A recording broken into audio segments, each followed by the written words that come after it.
Hello. Welcome, everyone. Welcome to the show. Welcome to the podcast. I'm your host, Jermaine McCrimmon. Welcome to Humanity Unplugged podcast.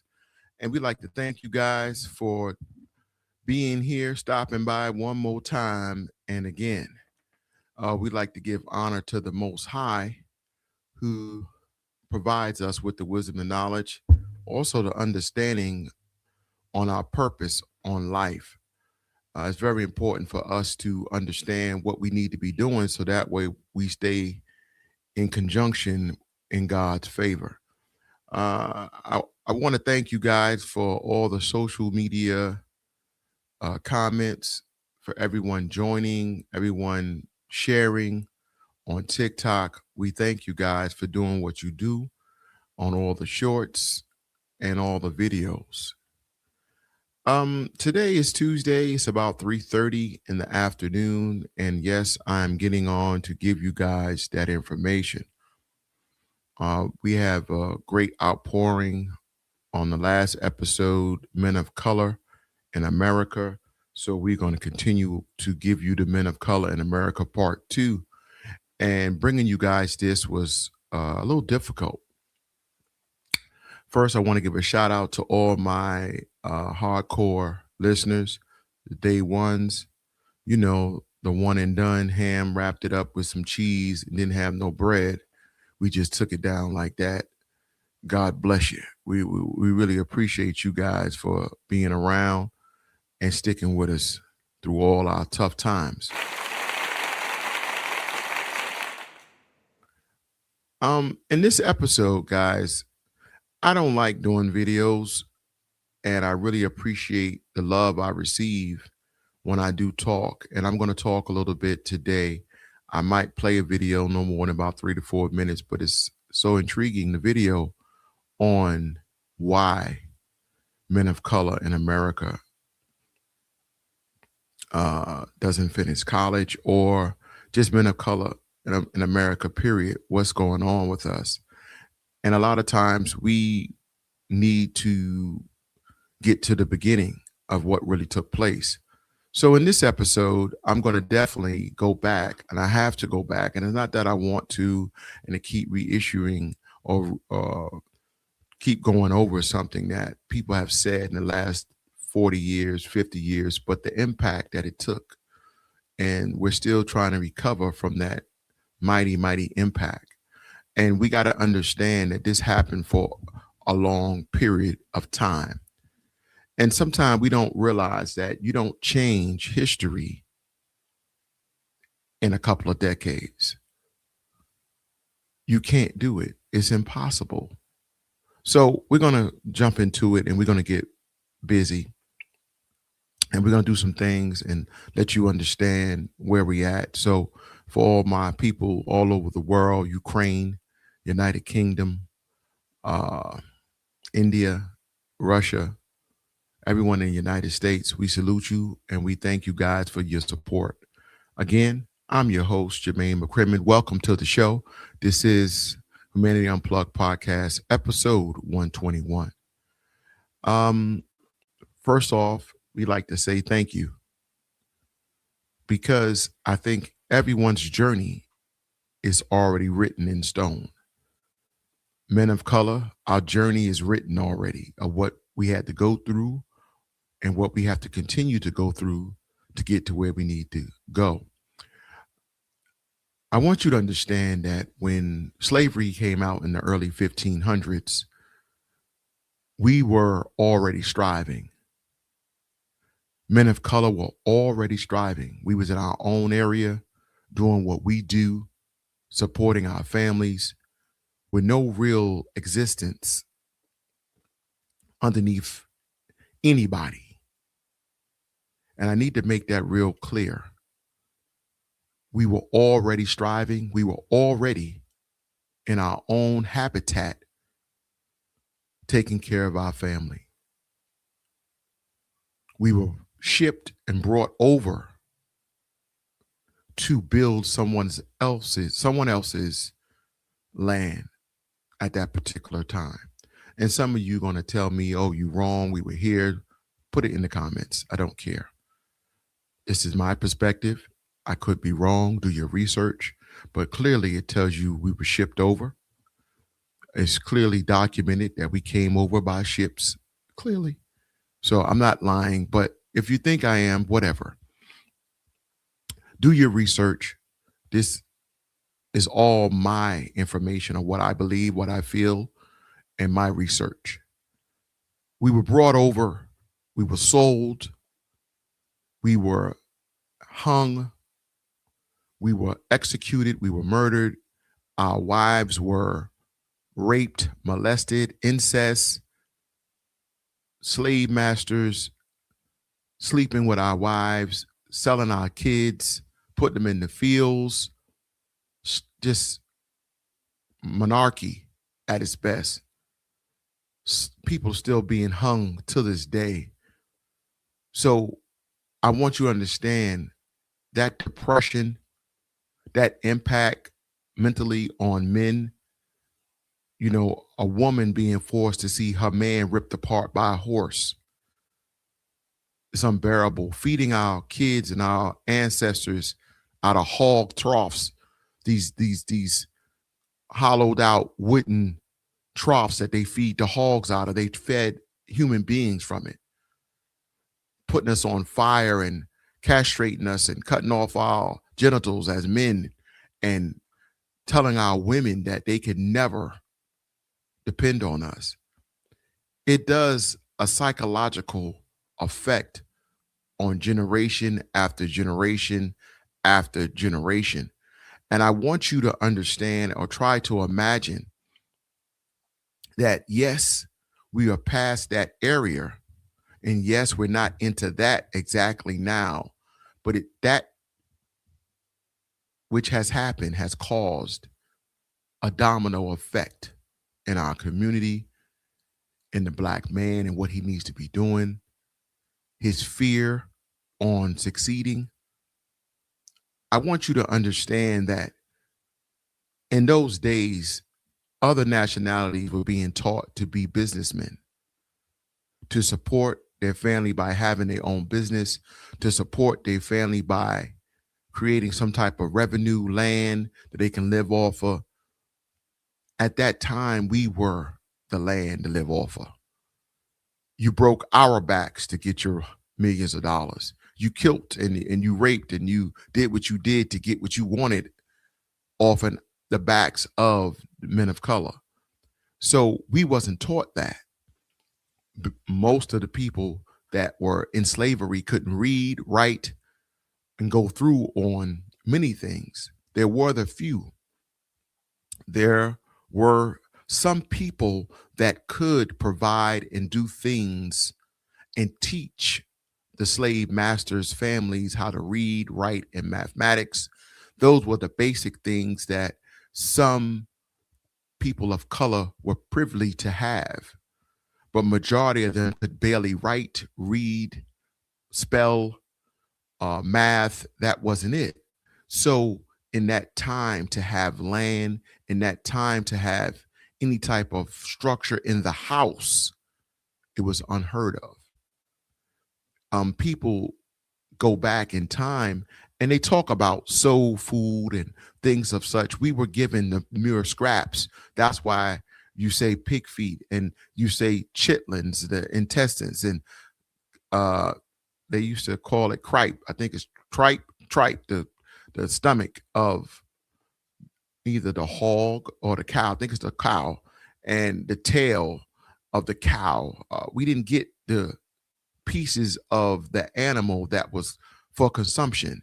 We got the things that they thought to throw away, and we made something out of it. The pig ears, the pig tongue.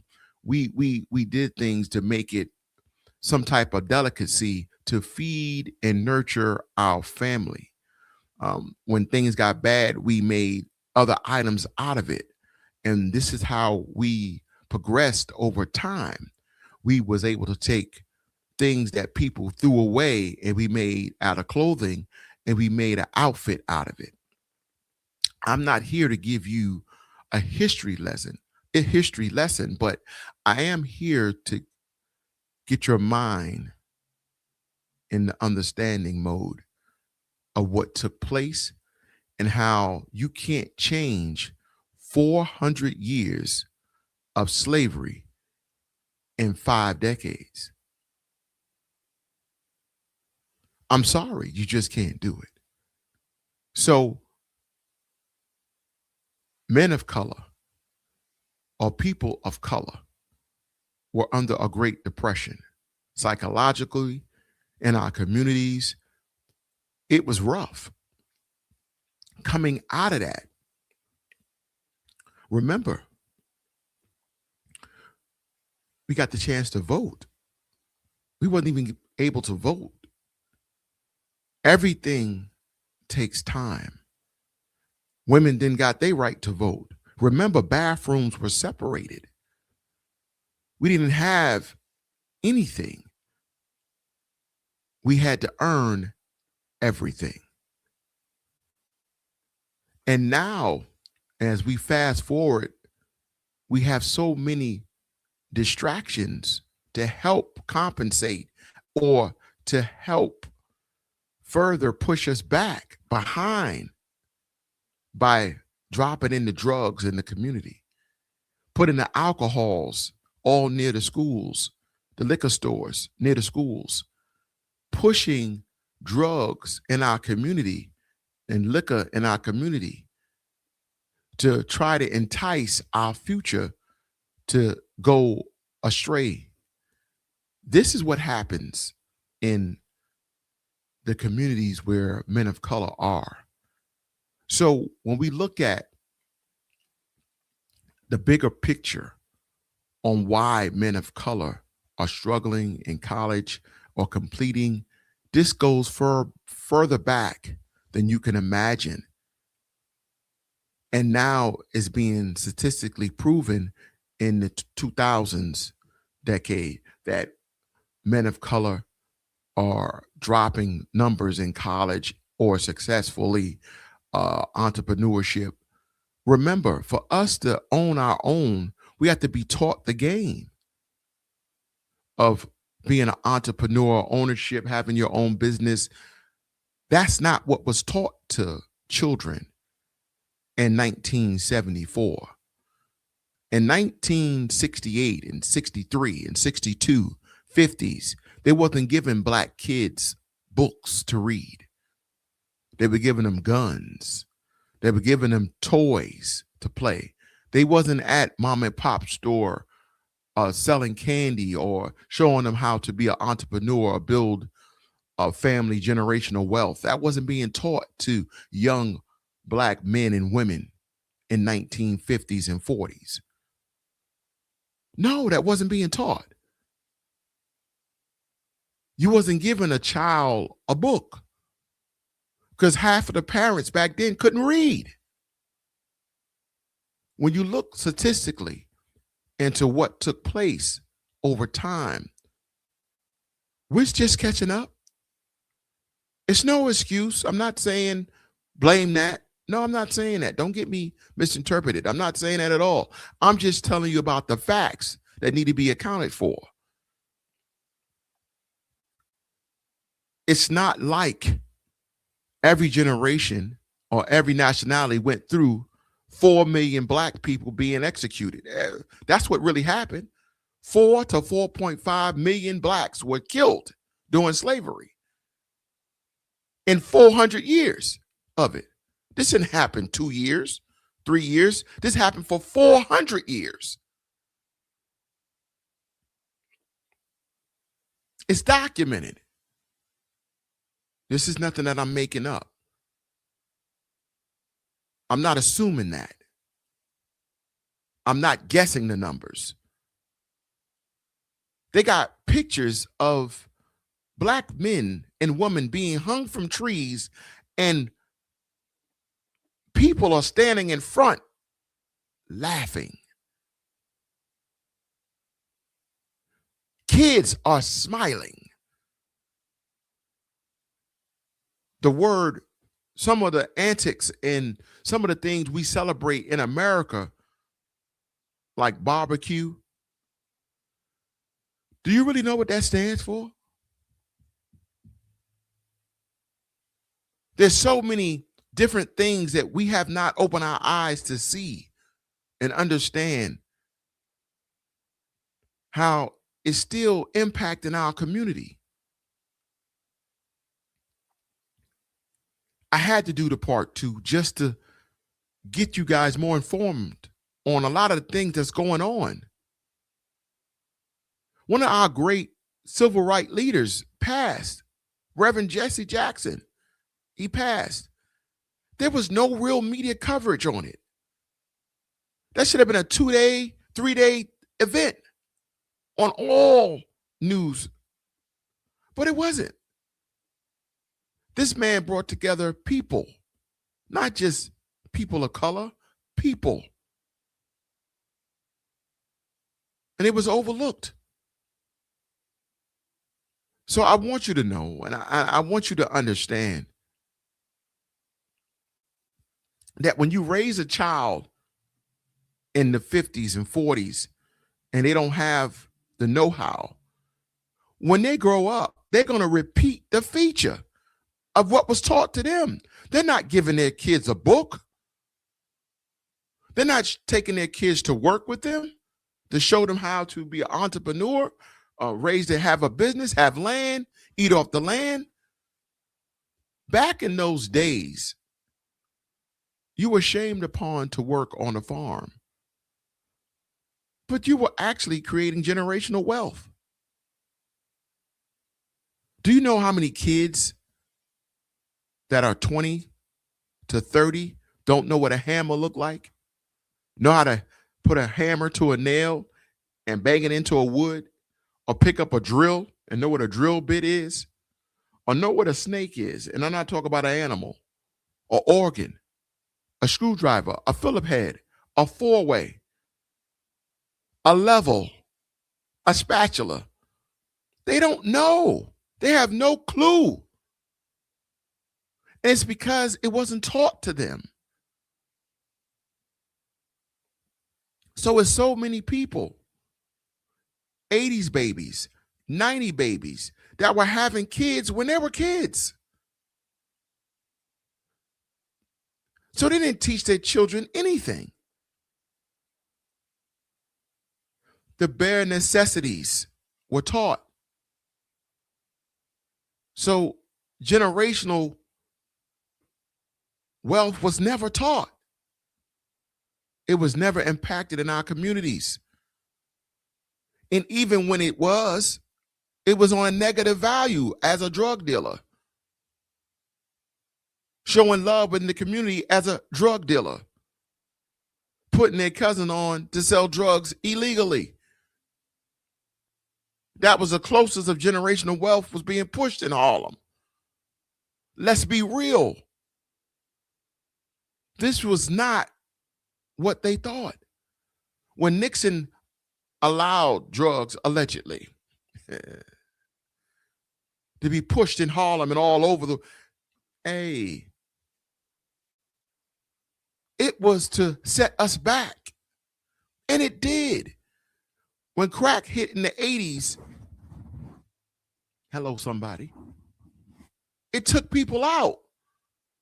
It destroyed communities. They created projects to try to say they're giving back. But all they did was create a funnel of chaos to stay right in that area. Because, of course, since you don't have to pay no electric, you'll take that money and buy a car instead of investing. You live there, so what? It got roaches. Who cares the elevator got piss in it? No one cares. Just get upstairs.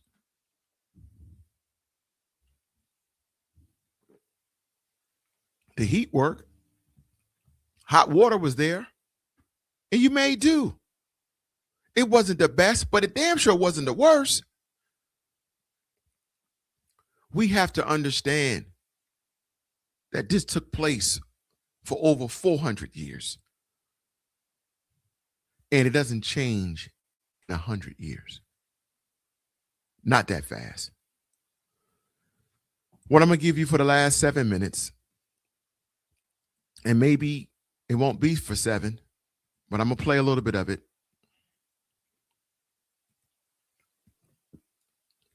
I want you to understand what's going on now. And I thank you guys for listening. I'm not going to hold you too long, but here we go. Now to our second story about who is going to college. Enrollment among young Americans has been declining over the past decade. That decrease mostly driven by fewer young men pursuing degrees. A Pew Research study finds there's about 1 million fewer young men now enrolled in college as compared to 2011. We took a closer look at why. That's the second part of our focus tonight on Rethinking College. Tomorrow morning in Brentwood, New York, Yordi Velasquez will graduate high school. But like a growing number of young men, college isn't in his immediate plan. I started looking into college a little too late, and I couldn't decide on what I wanted to do. I didn't know where I would get the money from. And I just think it'd be better if I started working immediately. So I want you to know that is where it all begins right there. As young black men, as young men, period, you don't know what you want to do. And you don't want to spend money in college in something you don't even know if you want to do that in 5 years. So of course, people say just take liberal arts or whatever. But who's to say you want to go into that, period? This young man has a different situation. Listen up. Raised by a single mother who also cares for his disabled brother, Velasquez says he plans to become a certified HVAC technician. He hasn't ruled out going to college one day, but says it simply doesn't make sense right now. And an HVAC technician is a great job. College is not for everyone, but picking up a skill set that can provide for your family and make you essential in the community or in the business aspect is a plus.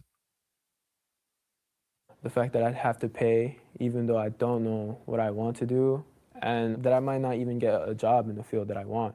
He's not alone. Last year, among high school graduates in the U.S., only 57% of men have enrolled in college. That's compared to 65% of women. It's a trend that dates back nearly 3 decades. Every year since 1996, women have entered college at higher rates than men. The education system as a whole doesn't seem to be working quite as well for boys as it is for girls. Richard Reeves is the author of Boys and Men, Why the... I really don't agree with Richard Reeves a little bit, but I'm going to let him play. Modern male is struggling, why it matters, and what to do about it. Men are falling behind in education. The education gap is bigger now than it was back in 1972 when Title IX passed. What accounts for that? The main reason for that is that it's through the education system, girls are outperforming boys. So you can see it from the beginning, from kindergarten, all the way through high school. And so if you look at, for example, high school GPA, which is a very good measure of success. I mentioned that to you guys. You must give your kids the tools at a young age for them to be successful at an older age. You don't give them the tools to start off with, they will never get these tools. It is a proven fact. Stop giving our kids guns and videos to watch when they're little. Give them a book, make them write, make them read when they're little. Take the top 10% of high school students, 2/3 of them are girls. That obviously affects what's going to happen in the college system too. Today, men make up only 42% of undergraduate students, and for young men of color, the gap is especially alarming. There are now 50,000 fewer black men enrolled in college compared to pre-pandemic levels.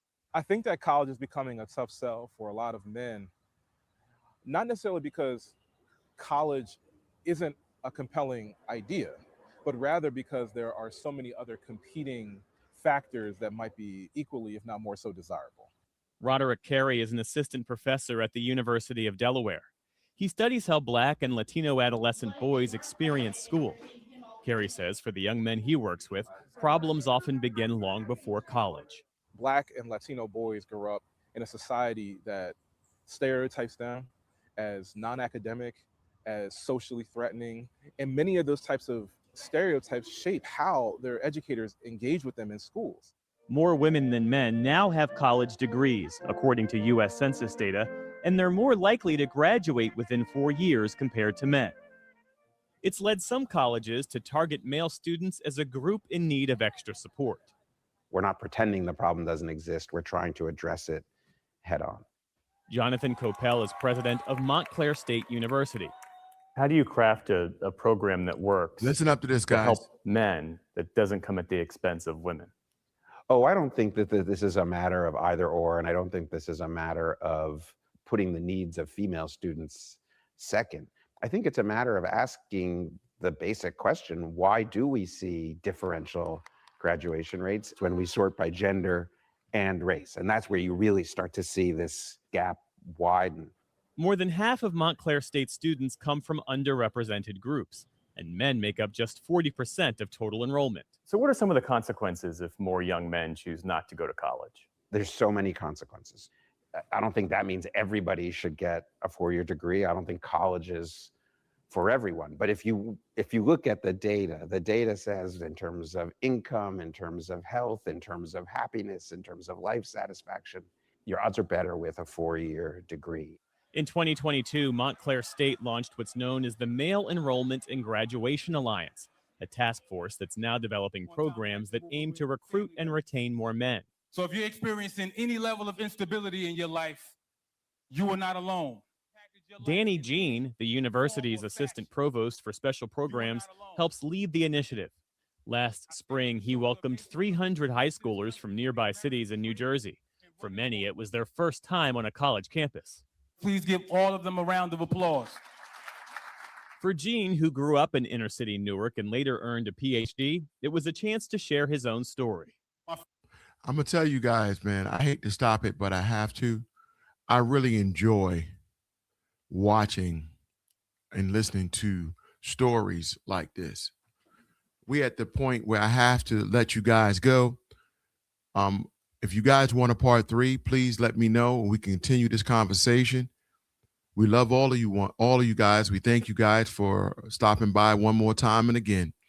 And I didn't say this at the beginning, but you should have your shoes off and your feet laid up, drinking something cold and refreshing or something, a hot toddy or whatever you like.